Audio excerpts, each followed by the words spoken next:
नाभाग के ही पुत्र हुए जिनका नाम अम्बरीश। संसार में अम्बरीश राजा को कौन नहीं जानता। परमात्मा के बहुत बड़े भक्त हैं। हर महीने की एकादशी का व्रत करते हैं। हमने कई बार आप लोगों को निवेदन किया कि व्रत की तो सबकी अपनी अपनी महिमा है ही है, करना ही चाहिए, लेकिन एकादशी व्रत अति महत्वपूर्ण है।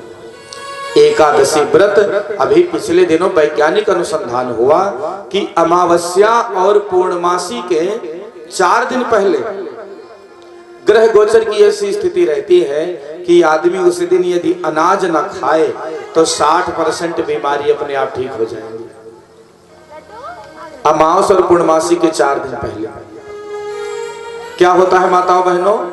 अमावस और पूर्णमासी के 4 दिन पहले क्या होता है? बोलिए। एकादशी। बंधुओं, जब यहाँ के लोगों को पता चला तो विद्वान जन कहते हैं कि ये तो हमारे शास्त्रों में बहुत पहले से लिखा है कि एकादशी व्रत करे हमेशा, ताके तन नहीं रहे कलेसा। इसलिए एकादशी सबको करना ही चाहिए। एकादशी व्रत का अद्भुत लाभ है, पर व्रत की भी अपनी महिमा है। व्रत को व्रत के रूप में करें। जब व्रत आए तो फलाहार के नाम पर सारा दिन हुरदंग नहीं होना चाहिए, तो व्रत का लाभ मिलेगा। पर बहुत लोग कहते हैं पंडित जी हम व्रत तो रहते हैं लेकिन व्रत का कोई लाभ नहीं दिखा। तो व्रत के लाभ को प्राप्त करने के लिए उस प्रकार से हमें महाराज प्रस्तुत होना पड़ेगा, तो बात बनेगी। राजा अम्बरीश प्रत्येक महीने की दोनों एकादशी व्रत करते हैं। हमारी कितनी माताएं बहनें एकादशी व्रत करती हैं? वाह, बहुत बढ़िया, बहुत बढ़िया। सबको करना ही चाहिए। एकादशी व्रत सभी को करना चाहिए। साल भर में एक एकादशी आती है, निर्जला एकादशी, जिसको सुनकर लोगों का कलेजा कांप उठता है कि सब एकादशी तो ठीक, लेकिन सबसे खतरनाक कौन एकादशी? बोलो माता बहनों। निर्जला, जेठ के महीने में शुक्ल पक्ष में, वो भी अब बताओ गर्मी के मौसम में किसी को भोजन न मिले तो ठीक, लेकिन पानी के बिना कहां चलता है? प्यास तो बार बार लगता है महाराज। पर आपको मैं विश्वास दिलाऊं भाइयों बहनों, एकादशी जितनी भी हैं उनमें निर्जला एकादशी सबसे आसान है। कैसे? एकादशी व्रत की अपनी महिमा है। जिनको एकादशी व्रत करना है उनको चाहिए कि दशमी के दिन, खासकर निर्जला एकादशी के एक दिन पहले जो दशमी आती है, उस दिन शाम को भोजन न करें। आप आश्चर्य करेंगे कि एकादशी के दिन पूरे दिन भूख तो दूर, आपको प्यास तक नहीं लगेगी। हमारे शरीर को पानी की आवश्यकता कब होती है? जब भोजन करेंगे तो पानी मांगेगा। पर हम सोचते हैं अरे राम, कल तो एकादशी है, अन्न से भेंट नहीं होना है, तो आज भर लो कस के। और कस के भर लिया, फिर छटपटाने लगे पानी के लिए। तो अब की बारी जब निर्जला एकादशी आवे, शास्त्रों में वर्णन है कि निर्जला एकादशी का व्रत यदि हो जाए तो साल के पूरी एकादशी का पुण्य लाभ प्राप्त होता है। पर हर काम को करने की एक विधि है। तो निर्जला एकादशी यदि करना है तो एक दिन पहले शाम को भोजन मत कीजिए। पेट बिल्कुल खाली रहेगा, ना भूख लगेगी ना प्यास, आपको आश्चर्य होगा।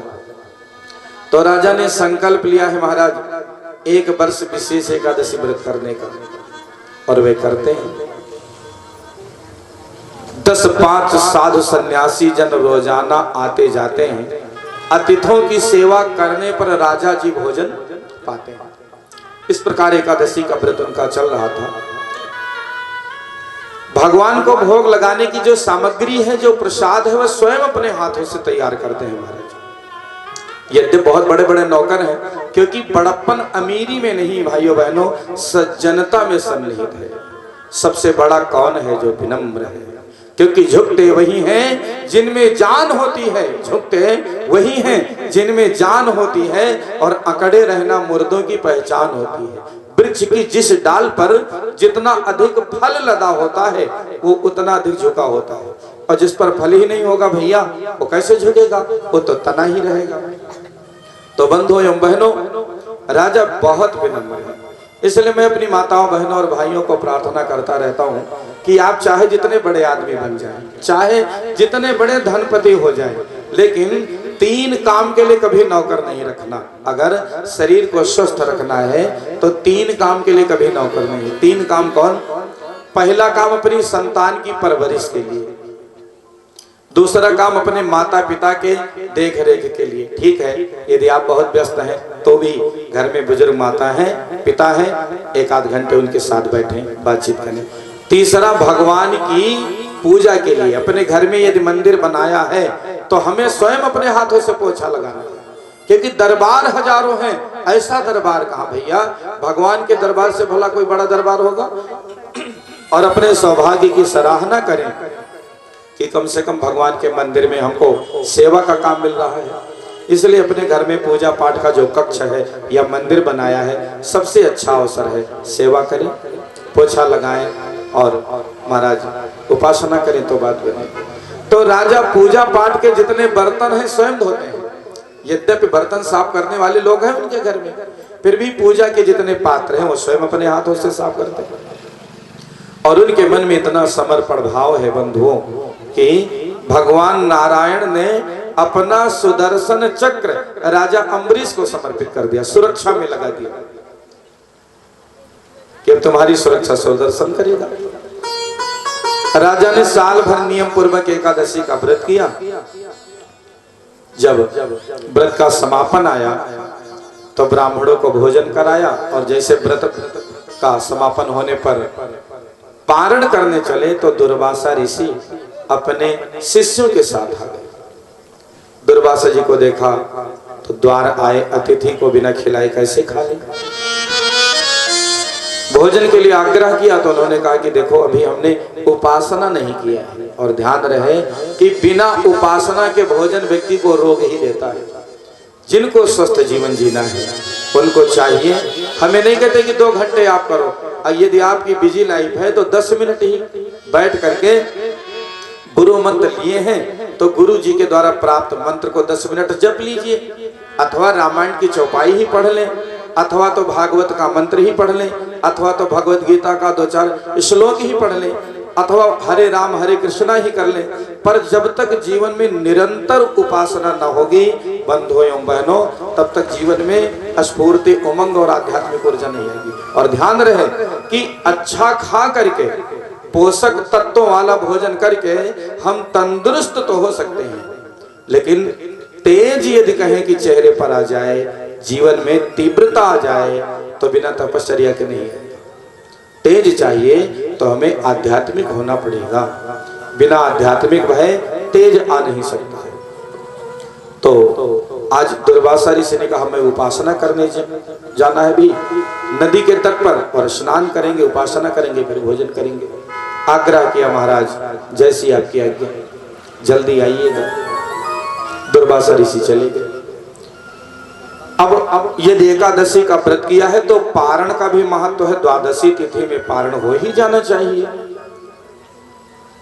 जो उनके यहाँ ज्योतिषी बैठे थे उन्होंने कहा कि महाराज द्वादशी तिथि तो निकल रही है, 1 साल का व्रत आपका भंग हो जाएगा। ज्योतिषियों ने पारण की, स्वल्प घड़ी रख छोड़ी थी, था उदय त्रयोदशी तिथि का, उस रोज द्वादशी थोड़ी थी। महाराज द्वादशी तिथि बहुत थोड़ी थी,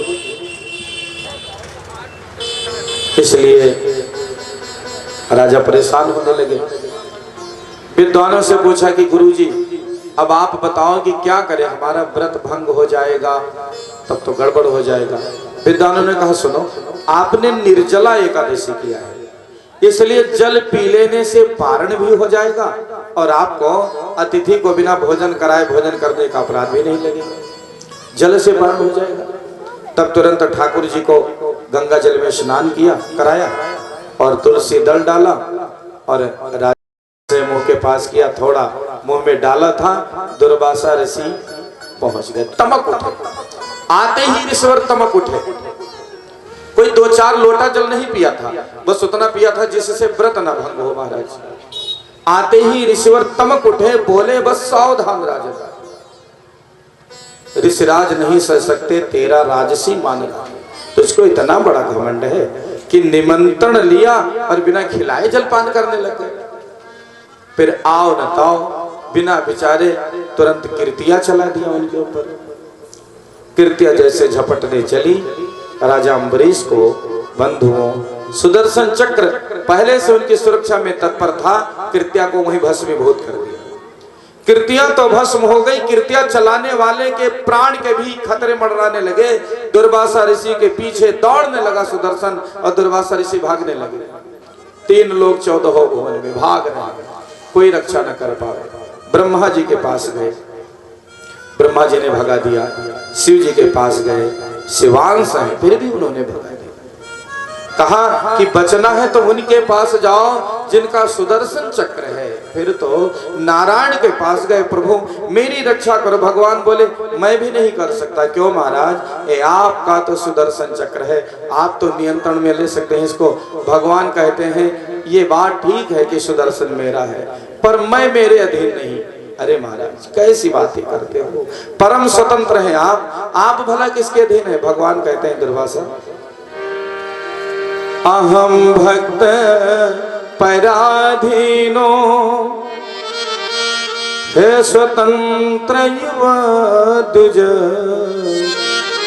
साधुभिर्ग्रस्त हृदयो भक्तैर भक्त जन प्रिय।